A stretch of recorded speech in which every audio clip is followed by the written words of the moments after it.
Sup Shredders, my name is Logan aka Spiderhands and welcome to an SP Patrons video today that I'm making for Paul7931 as part of their custom monthly music review.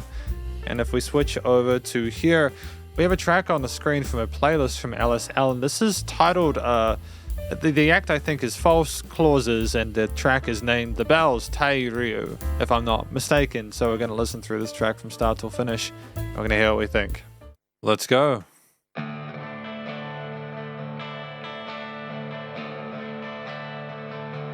I like the distance of that low guitar there. And clicks.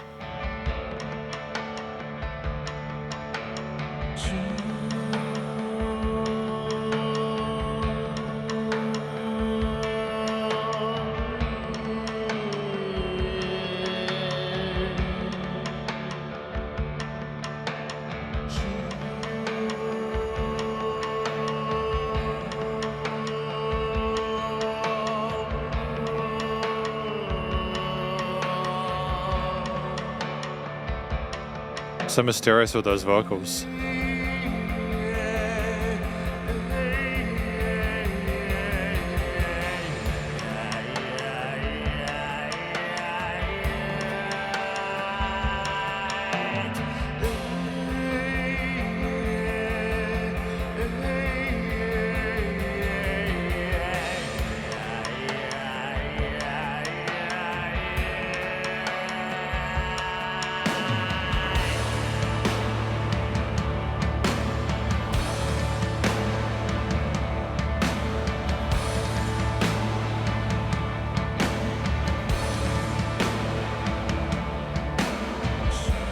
I mean, I love the drum mixing. I think the radio tails and those are fantastic. It's very ambient.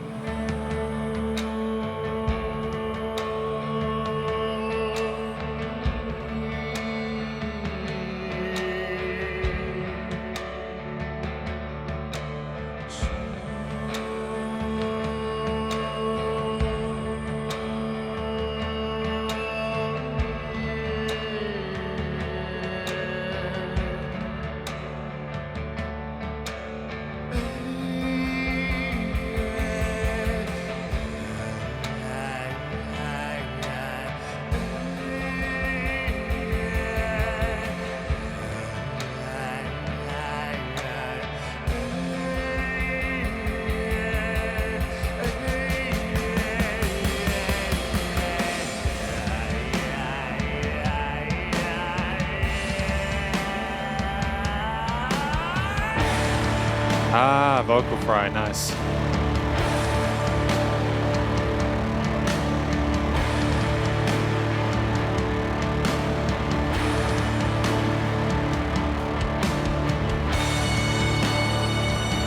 mean, it just rings out, doesn't it? It's kind of ominous.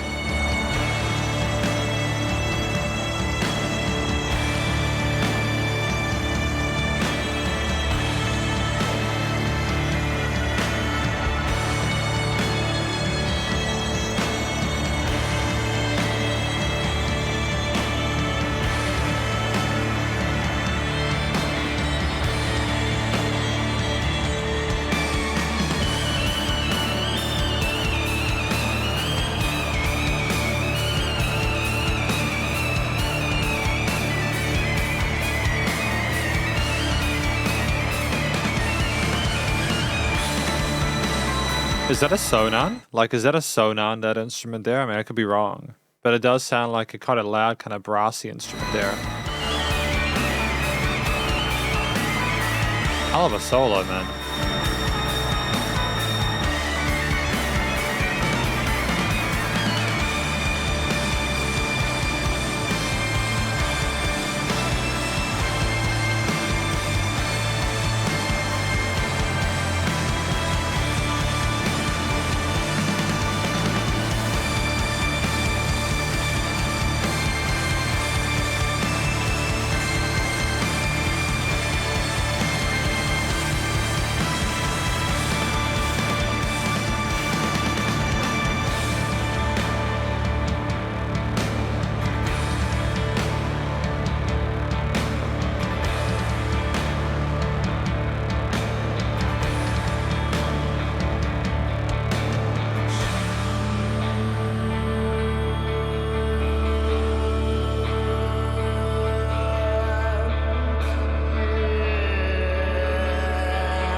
There's like an operatic feel to it, right? With the vocals, am I right?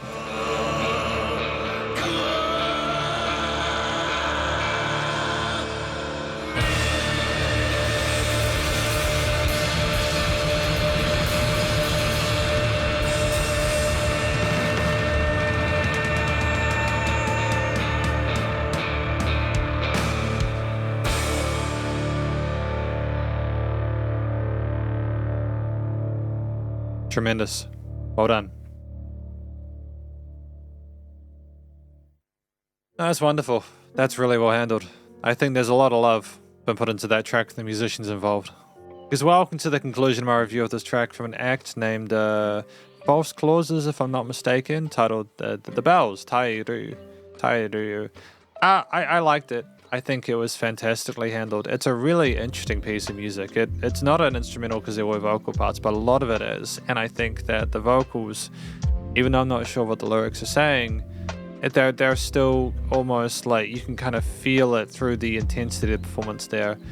I think that the vocal style, there's kind of like, it had an operatic sort of flair to it. We were very slow with the way we expressed the words there. That every word was weighted with a sense of dread and kind of like, it was so powerful, especially when the vocal fry came in at that last part where things kind of finally ended. We were just going on this massive journey throughout the track, but it was so gorgeous. It was hypnotic, and I felt myself getting lost into the music, and I didn't actually need to know a single word in order to be able to appreciate it. That's not to say I don't value lyrics and being able to understand them, but I think that if you as a singer can create an instrumental, what's basically an instrumental layer on top of everything else in the way that's the icing on the cake, I think that's terrific.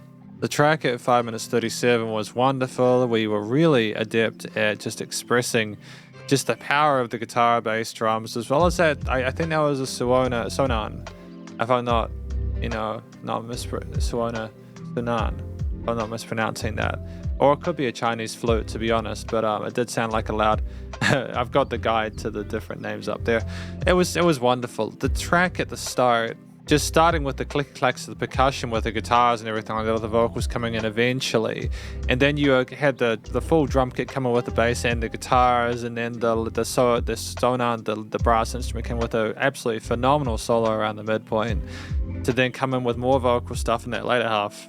And it was just incredibly atmospheric the entire time. It was like a cinematic experience. If I talk about a few things with the different instruments, I thought the various use of quarters, eighths, and sixteenths as well, throughout the early stages with the clicks on the rims, as well as the phenomenal pacing with the different tone fills later on, and just the cymbal grooves there with the kick snares and hi-hats and crashes and stuff. We really explored the drum kit in a way which is incredibly powerful. There was a lot of diversity to the percussive elements within this piece that were one of the reasons why it was very special. Guitar parts coming in were very sort of like ambient and dissonant at first. Well, not dissonant in the sense that they sounded kind of torrid, but what I mean is that you got the feeling they were kind of like more of a sort of a textural layer or something like that. They were very much kind of, I am here and I'm the guitar and I'm playing a riff here, and it's again, that sense of weight, even with how it was filtered to get rid of a lot of the low-end stuff, was there. It was almost like you were having a spiritual awakening or something listening to that riff there. It wasn't super technical, but there was a bit of sass to the way it was played there. And the gritty kind of a crispy overdrive to it added a sense of heaviness and raw, kind of like almost a sense of futility to it. But that tone kept up throughout there. We had that crispiness in addition to those drums, and the way they were captured within the mix with the compression and post in particular was fantastic. And then like the sonans, when they came in there, they were just up in that upper register there. There was no other vocals near there. They almost sounded like bagpipes in a sense. They were very poignant. The technical performance there was absolutely wonderful. It was very impressive the way, I've never heard one played like that before, and we showed a mastery of the instrument. And we played a lot of different arpeggiated and sort of fluid sequences there on top of everything going on with the guitars and drums and stuff like that. And it was just a wonderful sort of alternative lead to the vocals in that piece. The bass that came in the midpoint as well, which is nice and low, and the low end that respected the harmonies within the mix and was a great sort of ground bed for everything there. The track had ebbs and flows between the various vocal sections, and then introducing one instrument coming back down for the vocals. The dynamic range was evident. It was not the same loudness all the time. We got really quiet at times. Then we built back up. There was a sense of real kind of development, and there was a lot of life to the piece. And the overall theme itself, it sounded almost glorious and at times manic when that sonar and that brass came in, but it was almost kind of like you were meditating on it. It was very peaceful in a weird way, despite the grittiness of the driven tones on the guitars and the way the drums were boxed. It was like there was a lot of clarity to those Suonas in a way that maybe is representative of the bells there. And maybe that experience with the bell, with the lead in the middle, it kind of allows you to understand a hidden truth, and then that's why we finished the track at that point. I'm not quite sure. But yeah, it was, as they say, it was harmonious. I got the description from Paul. It says, clear as a bell describes the solemn, fair, mysterious, and harmonious music. And it just definitely is mysterious. There's a lot I don't know about it, but I could happily listen through this track and again. I think that the little intricacies embedded within it add a lot of kind of replayability to it.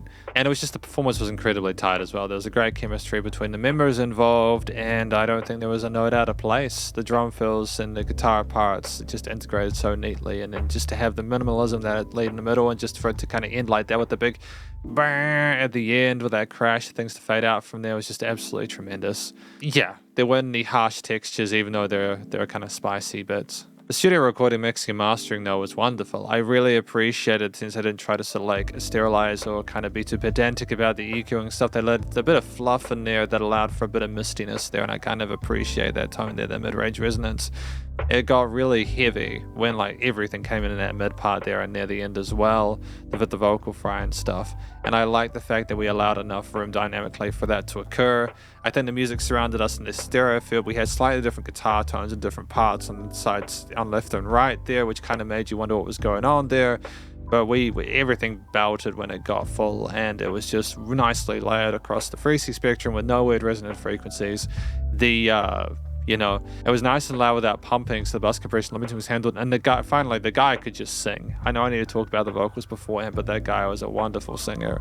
Really kind of communicated incredibly well, even though we were trying a style of vocals that I'm not familiar with. I absolutely adore it. It was just so expressive and seemed such clear intent. And if you don't understand the language, I just think you're going to have a really special time. But, this is my review of this track from an act named False Claws, the start of the bells, Tairu. And hopefully you enjoyed it. If you did, please do go show us some love over the various social medias. And I'm sure this is on all various digital stream platforms. Stay cool and stay safe. And please remember to support your local musicians and artists at this point in time, as either help more than ever with all the crazy stuff going on in the world. And I'll catch you next ESP Patrons video. Spiderhands out.